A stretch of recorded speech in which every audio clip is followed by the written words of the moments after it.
and as ever, it is a pleasure to follow my honourable friend, the member for Peterborough, who gave a very thought-provoking account of Gitto and of the experience he's had within Peterborough. I just want to start by thanking the Home Secretary, the Immigration Minister, and the entire Home Office team for their hard work in bringing this bill before the House. It has been a long time coming, and I think all of us on this side are very proud to see it arrive. Mr. Deputy Speaker, thanks to Freedom Day's relaxation of restrictions later this evening, depending on time, I'm hoping to attend an event with the Australian High Commission. And I don't mention this just because it'll be a lovely do with great wine, but because I have a great deal of respect for the way in which Australia have handled the entire debate around immigration and asylum through Operation Sovereign Borders, which my right honourable friend, the member for Ashton Underline, gave a great account of earlier. Wanting to have integrity of one's borders and an immigration system which suits one's nation is nothing to be ashamed of.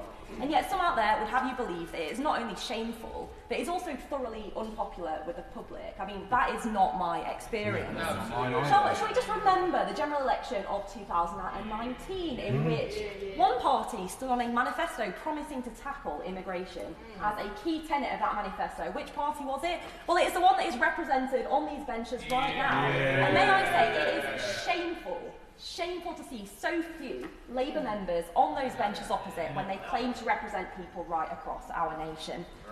Well, if it's true that this is not popular, it is not reflected in the communications that I receive from my own constituents. Local people across Bishop Auckland have not been shy in letting me know their views on the channel crossings and on the wider asylum system. And their overarching opinion is not bigoted, it's not racist, but it is clear. We need to protect our borders, we must tackle illegal immigration, we must crack down on the criminal gangs of people smugglers and their exploitation of some of the most vulnerable people. But for those who have a genuine need to uproot their families and move to Britain because of war, discrimination or persecution, they should be welcomed. Mr. Deputy Speaker, despite the outcry from some, I perceive this bill to have safety at its core. We know that those who board small boats or cling to lorries to make the perilous journey across the channel are often being exploited by sophisticated criminal gangs of people smugglers who charge thousands upon thousands for a ticket to a new life in the UK, and that is precisely what they sell.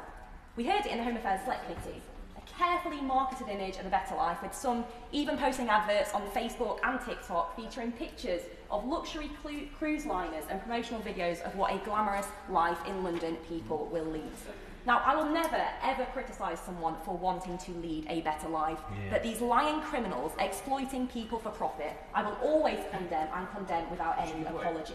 I'll happily give it back. Would you agree that often the fee paid is only the down payment to a life of modern slavery? Well, I completely agree with my honourable friend, and there was a very interesting report in, I think it was The Independent from earlier this month, that went into the detail of this, with people effectively being kidnapped and their families being exploited to allow them to make the next stage of their journey, which I think we will all agree is an absolute disgrace and exactly something that this bill aims to tackle. So these people smugglers, that for me is the key to cracking this issue, cracking down on the people smugglers, getting rid of these routes as a legitimate means to entry, and that is what this bill will seek to tackle. But there seems to be a very strange perception that this bill will seek to stop us offering asylum to those genuinely seeking refuge. But wouldn't that be thoroughly un-British? From the kinder transport to the Bosnian genocide, the UK has a proud history of welcoming people fleeing war and persecution. And we should be proud of our reputation as a tolerant nation holding out its arms to the most vulnerable. Good point. I'm very proud that our nation has resettled more refugees from outside Europe than any other European nation. Absolutely. With over 25,000 refugees and 29,000 close relatives welcomed to the UK since 2015, our record shows global Britain in action. Now, earlier I heard the Honourable Member for Glasgow North East say that I should be ashamed to support this bill. But, Mr Deputy Speaker, the Nationality and Borders Bill will fix our broken asylum system with a dual approach, tackling dangerous and exploitative illegal routes, while honouring our moral obligation to provide safety and security for the world's most vulnerable. And I hear an SNP member on the benches opposite claiming it's rubbish. Well, where were you earlier in the debate to make this point?